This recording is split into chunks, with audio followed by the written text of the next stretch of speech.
எல்லாருக்கும் வணக்கம். இந்த நாட்டினுடைய ஒரு சராசரி மனுஷங்கிறது தவிர உங்க முன்னாடி பேசுறதுக்கு எனக்கு வேற எந்த தகுதியும் இல்லை. 5 நாளைக்கு முன்னாடி சந்துருங்கிற ஒரு கூலி தொழிலாளி தன்னுடைய குடும்பத்தோட சந்தோஷமா இருந்தாரு. ஆனா இன்னைக்கு அந்த குடும்பமே அழிஞ்சு போச்சு. அதுக்கு காரணம் நம்ம நாட்டுடைய எஜுகேஷன் சிஸ்டம். இந்தியாவில் 73% ஸ்டூடெண்ட்ஸ் கவர்மெண்ட் ஸ்கூல்ல படிக்கிறாங்க. இன்னைக்கு நான் கவர்மெண்ட் ஸ்கூல்ல படிக்கிற பசங்க சார்பா உங்க முன்னாடி பேச வந்திருக்கேன். தமிழ்நாட்டை தவிர இந்தியாவில் கவர்மெண்ட் ஸ்கூல்ஸ் எப்படி செயல்படுது, அதுல என்ன இருக்கு என்ன இல்லை அப்படின்னு யோசிச்சு பார்த்தா இல்லைங்கிறதா அதிகமா இருக்கு. அதுல நம்பர் 1 ஃபேக்கல்டி, அதாவது குழந்தைங்களுக்கு பாடம் சொல்லிக் கொடுக்குற ஆசிரியர்கள். கல்வியுடைய தரம் நல்லா இருக்கணும்னா தரமான ஆசிரியர்கள் இருக்கணும். ஆனா கவர்மெண்ட் ஸ்கூல்ஸ்ல வேலை செய்யற ஆசிரியர்கள் சின்சியரா இருக்காங்களா? 25% டீச்சர் ஸ்கூலுக்கே வரதில்ல. சில ஸ்கூல்ஸ்ல ஹெட் மாஸ்டர்ஸ் இருக்கிறதே இல்லை. இதை தவிர இந்தியாவில் 20% கவர்மெண்ட் ஸ்கூல்ஸ்ல ஆசிரியர்கள் வேலைக்கான இடங்கள் காலியாவே இருக்கு. Number 2 infrastructure. ஒரு அமைப்பு சிறப்பா செயல்பட தேவையான கட்டமைப்பு. சரியான கிளாஸ் ரூம் வசதி இல்லாம இந்தியாவில் பல கவர்மெண்ட் ஸ்கூல்ஸ் இன்னும் மரத்தடியில தான் நடந்துகிட்டு இருக்கு. இதை விட கொடுமை என்னன்னா, பீகார், ஒரிசா போன்ற மாநிலங்கள்ல பிளாக் போர்டு கூட இல்லாம செவுத்துல எழுதி பாடத்தை நடத்திட்டு இருக்காங்க. பல ஸ்கூல்கள்ல குழந்தைங்களுக்கு விளையாடுறதுக்கு பிளே கிரவுண்ட் இல்ல, லேப் இல்ல, கம்ப்யூட்டர்ஸ் இல்ல. இருந்தாலும் அது வேலை செய்யறது இல்ல. Number 3 cleanliness. நம்ம நாட்டில் பெரும்பாலான கவர்மெண்ட் ஸ்கூல்ஸ்ல குழந்தைங்களுக்கு நல்ல குடிநீர் வசதி இல்ல, போதிய டாய்லெட் வசதி இல்ல. அப்படி இருந்தாலும் அது கிளீனா இருக்கிறது இல்ல. ஒரு நாளைக்கு 8 மணி நேரம் குழந்தைங்க இருக்கிற இடம் பள்ளிக்கூடம் தான். அது கிளீனா இல்லைன்னா அவங்க எப்படி ஆரோக்கியமா வளர முடியும்?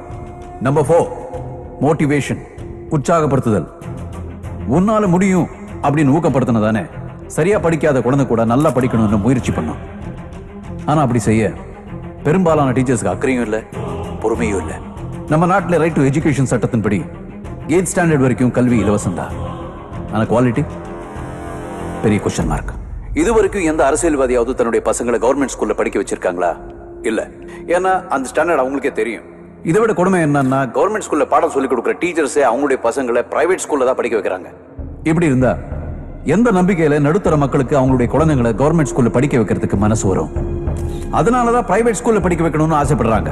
பிரைவேட் ஸ்கூல்ல எல்லா வசதிகளும் இருக்கும், ஆனா ஃபீஸ் மறுபடியும் question mark. Donation, admission fees, campus development fund, building fund, இப்படி புது புது பேர்ல பேரண்ட்ஸ் கிட்ட லட்சக்கணக்கில் பணத்தை கறக்குறாங்க. சம்பாதிக்கிற பணத்துல பாதி ஃபீஸ்க்கு போயிடுச்சுன்னா மீதி பணத்துல அவன் என்ன சாப்பிடுவான், எப்படி குடும்பத்தை நடத்துவான்?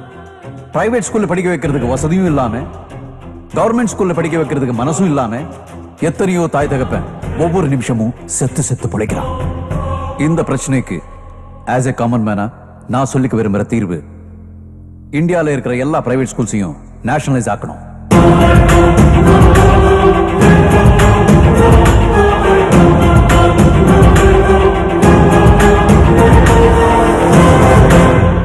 அப்படி அரசுடைமையாக்குனா இந்தியாவில் இருக்கிற எல்லா பிரைவேட் ஸ்கூல்ஸும் மூடப்படும்.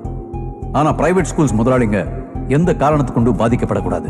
அவங்க ஸ்கூலுக்கு செலவு செஞ்ச நியாயமான பணத்தை கவர்மெண்ட் கொடுத்து அந்த ஸ்கூலை விலைக்கு வாங்கணும், இல்ல லீஸ் எடுத்து நடத்தணும். இது ஒன்றும் தப்பான விஷயம் ஒன்றும் இல்ல. ஒரு ரோட எக்ஸ்டெண்ட் பண்ணணும்னா இந்த பக்கம் 10 அடி அந்த பக்கம் 10 அடின்னு கேட்டு அந்த நிலத்தோட சொந்தக்காரங்கிட்ட கவர்மெண்ட் பணம் கொடுத்து வாங்குறது இல்லையா? அது விவசாயம் பண்ற நிலமா இருந்தாலும் கூட அது தப்பு இல்லைன்னா பிரைவேட் ஸ்கூல்ஸை கவர்மெண்ட் வாங்குறது தப்பே இல்லை. இது ஏதோ நான் புதுசா சொல்றது இல்ல. எத்தனையோ ஃபாரின் கண்ட்ரீஸ்ல இப்போ இது நடைமுறையில் இருக்கு. பணம் கொடுத்தாதான் படிப்புங்கிற நிலைமை இந்தியாவில் எங்கேயும் இருக்கக்கூடாது. ஆட்டோக்கார பையனா இருந்தாலும் சரி, டாடா பிர்லா பையனா இருந்தாலும் சரி, அரசு பள்ளிக்கூடத்தில் தான் படிக்கணும். அது இன்டர்நேஷனல் ஸ்டாண்டர்ட்ஸ்ல இருக்கணும். இப்படி எல்லாம் நடந்தா நாடு எப்படி இருக்கும் தெரியுமா? நம்ம நாட்டோட கல்வி தரம் 100% முழுமையா இருக்கும். சைல்ட் லேபர் அப்படிங்கிற வார்த்தையே இந்தியாவில் இருக்காது. நாளைய இந்தியாவை ஒளிநடத்துற அரசியல்வாதி ஒரு தலை சிறந்த தலைவனா இருப்பான். ஒரு ஒழுக்கமான சமுதாயம் உருவாகும். உண்மையான நாட்டுப்பற்று ஒவ்வொரு இந்தியனுடைய மனசுலையும் உருவாகும். படிப்புங்கிறது ஒவ்வொரு குழந்தையுடைய பிறப்புரிமை. அதை பறிச்சு அவங்களை அவமானப்படுத்துறதுக்கு யாருக்கு ரைட்ஸ் இல்ல. இந்த உலகத்திலே நான் மதிக்கிறது 2 பவர். ஒன்னு ஸ்டூடெண்ட்ஸ், இன்னொன்னு மீடியா. நான் சொன்னது உங்களுக்கு சரின்னு தோணுச்சுன்னா தயவு செய்து இதை நாடு பூரா கொண்டு போய் சேருங்க. எனக்காக இல்ல, நம்ம நாட்டுக்காக. ஜெய் ஹிந்த்.